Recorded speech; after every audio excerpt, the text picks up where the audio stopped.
पिछले 8 साल से इस कुंफू मास्टर ने अपने पैरों में 25-25 किलो के जूते पैर रखे हैं। इन्हें पहनकर ही वो दुश्मनों के छक्के छुड़ा देता है। तो सोचो जब वो इन्हें उतारेगा तो क्या होगा। कुछ ऐसी ही है हमारी आज की कहानी। कहानी की शुरुआत में हम एक कुंफू मास्टर को देखते हैं जिसका नाम है वुलन। वो चीन की एक काफी पुरानी जाति से था जिनके पास लोहे जैसी ताकतवर शक्ति थी। अब वो पहली बार बड़े शहर में आया था। अचानक कुछ गुंडे भागते हुए वहाँ से गुजरे और एक आइसक्रीम खाते बच्चे से टकरा गए। उसकी मदद के लिए वुलन भी उन गुंडों के पीछे भागा। असल में वो गुंडे एक आदमी को मारने के इरादे से आए थे, लेकिन बच्चे के आइसक्रीम के पैसे वापस लेने के लिए वुलन ने उन्हें रोक लिया। जैसे ही गुंडों ने उस पर हमला किया तो वुलन भी पीछे नहीं हटा। उसने अकेले ही उनका सामना किया और एक माहिर कुंफू योद्धा होने के नाते एक एक को धूल चटा दी। आखिरकार वो जीत गया और उसकी वजह से जायशा नाम के एक अमीर आदमी की जान भी बच गई। उस आदमी ने वुलन को कुछ पैसे देने चाहे, लेकिन वुलन ने इनकार कर दिया। फिर वो वापस उस बच्चे के पास गया और उसे एक नई आइसक्रीम दिलाई। अचानक उसे चारों ओर से कई गाड़ियों ने घेर लिया। फिर उनका सरदार जियांग ली बाहर निकला और उसने वुलन को गले लगा लिया। वो भी एक कुंफू योद्धा था जो बॉडीगार्ड्स की कंपनी चलाता है। वुलन और जियांग ली बचपन में एक ही गुरु से कुंफू सीखा करते थे। दोनों एक साथ ही बड़े हुए और फिर जियांग ली शहर में आकर रहने लगा। अब तो वो अमीरी के चकाचौंध में अपनी गुरु की सिखाई बातें भूल चुका था। फिर पता चलता है कि जियांग ली ने खुद से गाँव नहीं छोड़ा था, बल्कि एक दिन उससे ट्रेनिंग में गलती हो गई थी जिसके वजह से गुरु ने उसे निकाल दिया था। अब वुलन ने उसे गुरु की अस्थियां दिखाकर कहा कि गुरु की मौत हो गई है। ये सुनकर जियांग ली फूट फूट कर रोने लगा। अगले दिन वो दोनों जियांग ली की कंपनी में गए। फिर जांच के वक्त वुलन को अपने जूते उतारने को कहा गया क्योंकि वो लोहे के बने थे, लेकिन जियांग ली ये जूतों की कहानी जानता था, इसीलिए उसने वुलन को अंदर आने दिया। वहाँ जायशांग जियांग ली के पास अपनी बेटी के लिए एक बॉडीगार्ड लेने आया था। जियांग ली ने उसे अपने आदमियों के ताकत का नमूना दिखाया, लेकिन जायशांग को तो वुलन में दिलचस्पी थी। आखिरकार वुलन मान गया क्योंकि उसके गुरु ने सिखाया था कि कमजोर की सुरक्षा के लिए अपना सब कुछ कुर्बान कर दो। अगले दिन वुलन की मुलाकात जायशांग की बेटी फेफे से हुई। फेफे को लगा वो एक चोर है, इसीलिए उसने डर के मारे अपना तौलिया ही गिरा दिया। जब उसे पता चला कि वुलन उसका बॉडीगार्ड है तो फेफे ने उससे पैसे देकर उससे छुटकारा पाने की सोची, लेकिन वुलन अपने उसूलों का एकदम पक्का था। फेफे ने उसे नकली बंदूक से भी डराया, लेकिन वुलन पर कहाँ असर होने वाला था। फिर वो दोनों मॉल गए जहाँ वुलन हर जगह फेफे के पीछे चलता रहा। फिर फेफे ने देखा कि कुछ बदमाश एक लड़की को परेशान कर रहे थे। फेफे ने सीधा जाकर उनके लीडर को थप्पड़ मार दिया। फिर उस चालाक लड़की ने झूठ बोल दिया, भैया मैं थोड़ी ना बिना बात आपके थप्पड़ मारूंगी, वो दिख रहा है मुश्तंडा, उसने भेजा था मुझे। अब वो बदमाश लड़के मिलकर वुलन को पीटने ही वाले थे कि वुलन ने कह दिया कि मैं तो इस लड़की को जानता भी नहीं, कौन है ये। तो वो गुंडे एक बार फिर से फेफे के पीछे पड़ गए। वुलन भी मुस्कुरा कर उनकी चूहे बिल्ली की दौड़ देखते रहा। थोड़ी देर मजे लेने के बाद उसने फेफे की मदद की और उन गुंडों को भगा दिया। रात को उसने सपने में देखा कि उसके पिता ने उसे एक पहाड़ी से नीचे फेंक दिया। असल में ये उसके साथ असलियत में हुआ था जब वो सिर्फ 7 साल का था। उसके खुद के पिता ने उसे जान से मारने की कोशिश की थी। उन्होंने ऐसा क्यों किया ये वुलन को नहीं पता, लेकिन उसके पिता ने कहा था कि सफलता के लिए कुर्बानी देनी पड़ती है। फिर हम मिस्टर फू नाम के एक गैंगस्टर को देखते हैं जो जायशांग का बॉस हुआ करता था, लेकिन अब वो जायशांग को मारना चाहता है क्योंकि उसके पास फू के सारे काली करतूतों के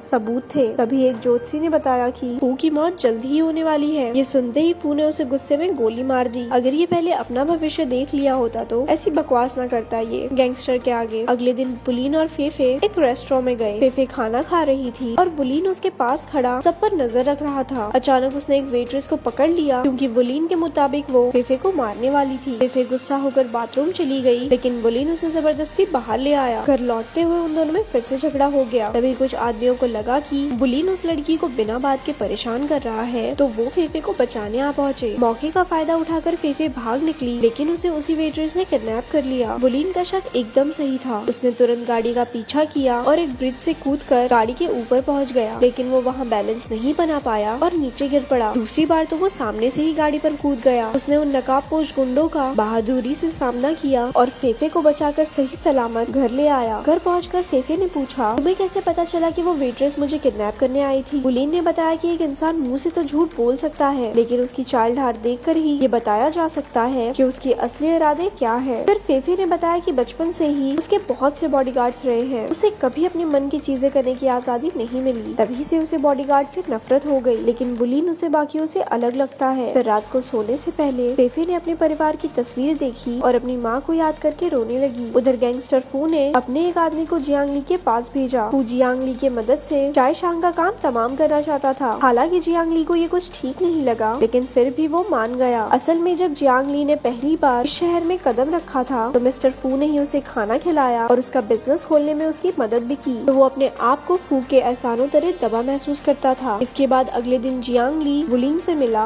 और अपनी पहुंच के बारे में बड़ी बड़ी बातें करने लगा। उसने कहा कि उसके शहर के नामचीन लोगों से जान पहचान है और वो जो चाहे वो करवा सकता है। फिर उसने वुलिन से कहा कि उसे जायशांग की बेटी फेफे का रक्षा बंद करना होगा, लेकिन वुलिन ने ऐसा करने से साफ इनकार कर दिया। जिंदगी में पहली बार ये दोनों भाई एक दूसरे के आमने सामने थे। जियांग ली ने कहा कि वो अब भी वुलिन से गुस्सा है क्योंकि गुरु ने जियांग ली को नहीं बल्कि वुलिन को वो खास जूते दिए। गुरु को हमेशा लगता था कि वुलिन ही सच्चा कुंफू योद्धा है, लेकिन अब जियांग ली बराबरी का मुकाबला करना चाहता था। आखिर फैसला हो ही जाए कि इन दोनों में से कौन बेहतर है। तभी उन दोनों में जबरदस्त मुक्केबाजी शुरू हो गई, लेकिन कोई किसी पर भारी नहीं पड़ा क्योंकि वो दोनों ही बराबर के खिलाड़ी थे। लेकिन जियांग ली हमेशा से एक खास टेक्निक में माहिर था। उसके एक ही मुक्के से वुलिन दीवार से जा टकराया और नीचे गिर पड़ा। आखिरकार जियांग ली ने कहा कि अब वो दोनों भाई नहीं है और वहाँ से चला गया। वुलिन जानता था कि फेफे की जान को खतरा है, इसीलिए वो उसे एक खुफिया घर में ले आया। उन दोनों ने कई दिन एक साथ कुंफू की प्रैक्टिस की। फिर वुलिन ने बताया कि उसका एक जूता 25 किलो का है। उसने पिछले 8 साल से ये जूते पहने हैं ताकि वो महाशक्तिशाली बन सके। जिस दिन उसने वो जूते उतार दिए उस दिन कोई उसकी शक्ति का मुकाबला नहीं कर पाएगा। फिर एक दिन जियांग ली के आदमियों को वुलिन और फेफे के ठिकाने का पता चल गया, लेकिन जियांग ली जानता था कि उसके आदमी वुलिन के सामने एक सेकंड भी नहीं टिक पाएंगे। इसीलिए उसने अपने गुंडों को काफी भारी हथकड़ियां दी जिससे वो वुलिन पर काबू पा सके। फिर उन्होंने रात को चुपके से वुलिन पर हमला बोल दिया। वुलिन और फेफे भागकर जंगल में चले गए और वुलिन वहाँ भी गुंडों का सामना करता रहा। इसी मौके का फायदा उठाकर 2 गुंडे फेफे को उठाकर ले गए। वुलिन ने भी उनका पीछा किया, लेकिन उसने गलती से हथकड़ियों पर पैर रख दिया। अब उसकी जूतों के साथ साथ उसके पैर में जंजीरें भी थी। फिर भी उसने हिम्मत नहीं हारी और उन गुंडों को उनकी नानी याद दिला दी। लेकिन आखिर में उन्होंने वुलिन के दोनों पैर बांध कर उसे दीवार में दे मारा। इसके बाद एक आदमी उसे खींचकर एक खेत में ले गया। जियांग ली के सामने उसका भाई आखिरी सांसें ले रहा था, लेकिन उसने अपने दुख को गुस्से से दबा दिया। उसने आगे बढ़कर वुलिन के छाती में एक जोरदार मुक्का मारा। फिर उसके आदमियों ने उसे दफन कर दिया और वापस लौट आए। लगातार बारिश की वजह से चारों ओर कीचड़ हो गया था। अचानक वुलिन रेंगता हुआ बाहर निकला। असल में उसका दिल दाहिनी तरफ था, इसीलिए जियांग ली के मुक्के से वो मरा नहीं। अब वुलिन वापस घर पहुंचा और 8 साल में पहली बार उसने लोहे के वो जूते उतारे। अब वो एक बेहतरीन योद्धा बन चुका था। फिर उसने अपना हुलिया बदला और सूट पहनकर जियांग ली के ऑफिस में पहुंच गया। उसके सैकड़ों आदमी वुलिन पर हमला करने को तैयार, लेकिन उसके शरीर से 50 किलो वजन कम होने से वुलिन की फुर्ती इतनी बढ़ गई थी कि वो किसी के हाथ नहीं आ रहा था। उसने सिर्फ अपने पैरों के इस्तेमाल से कई गुंडों को धूल चटा दी। अंत में जीत उसी की हुई। अब वो एक कमरे में पहुंचा जहां मिस्टर फू, जियांग ली, फेफे और जायशांग मौजूद थे। फू ने उससे पूछा, अरे छोटे, मौत से डर नहीं लगता क्या तुझे? इस पर वुलिन ने जवाब दिया कि सफलता के लिए कुर्बानी तो देनी पड़ती है। ये सुनते ही फू के पैरों तले जमीन खिसक गई क्योंकि उसने अपने बेटे को मारने से पहले यही कहा था। कई साल पहले फू और जायशांग एक साथ काम करते थे, लेकिन एक बार फू ने धोखे से जायशांग को पुलिस के हवाले कर दिया, जिसकी वजह से उसकी पत्नी की भी मौत हो गई थी। तब से लेकर आज तक जायशांग फू से बदला लेने की फिराक में था। फू अपने बेटे वुलिन से बेहद प्यार करता था, लेकिन एक दिन उसने देखा कि वुलिन ने एक जंगली जानवर को सिर्फ उसकी आंखों से घूरकर भगा दिया। फिर फू को एक ज्योतिष ने बताया कि उसका बेटा ही उसकी मौत का कारण बनेगा और इसी वजह से उसने अपने ही बेटे को मारने की कोशिश की थी। हालांकि वो तो सिर्फ अभी एक बच्चा था, लेकिन आज वुलिन को अपने सामने जिंदा देखकर फू हंसने लगा क्योंकि ज्योतिष की बात तो सच निकली। फिर उसने वुलिन पर गोली चला दी, लेकिन जियांग ली बीच में आ गया। वो फू के हाथों की कठपुतली बनकर थक चुका था। फिर उसने कहा कि वो अकेला वुलिन का सामना करके उसकी नई शक्ति को परखना चाहता है। उन दोनों में जबरदस्त लड़ाई शुरू हो गई, लेकिन इस बार जियांग ली अपने अनोखे दस्ताने पहनकर आया था। धीरे धीरे वुलिन की भी शक्ति दिखने लगी। जैसे ही जियांग ली हारने वाला था, फू ने उसे गोली मार दी। अपनी आखिरी सांसें लेते हुए जियांग ली ने वुलिन से कहा कि उसे जिंदा रहकर उनके गुरु की जगह लेनी होगी ताकि आयरन लेग कुंफू कला यूं ही विलुप्त न हो जाए। अब बस वुलिन और फू ही बचे थे। अपनी मौत को सामने देखकर फू ने वुलिन से समझौता करने की कोशिश भी की, लेकिन अब उसका कोई फायदा नहीं था। वुलिन उसका काम तमाम करने ही वाला था कि अचानक वो रुक गया। उसके गुरु ने उसे सिखाया था कि निहत्थे पर कभी वार मत करना। वो फू जितना नीचे नहीं गिर सकता था, इसीलिए वो उसे जिंदा छोड़कर लौट आया। आखिरकार उसने पहाड़ी से जियांग ली की अस्थियों को हवा में उड़ा दिया और एक आखिरी बार अपने भाई, अपने दोस्त को अलविदा कहा। और ऐसी ये मूवी यहाँ पर खत्म हो गई। ऐसी और स्टोरी सुनने के लिए हमारे पेज को लाइक करें। धन्यवाद।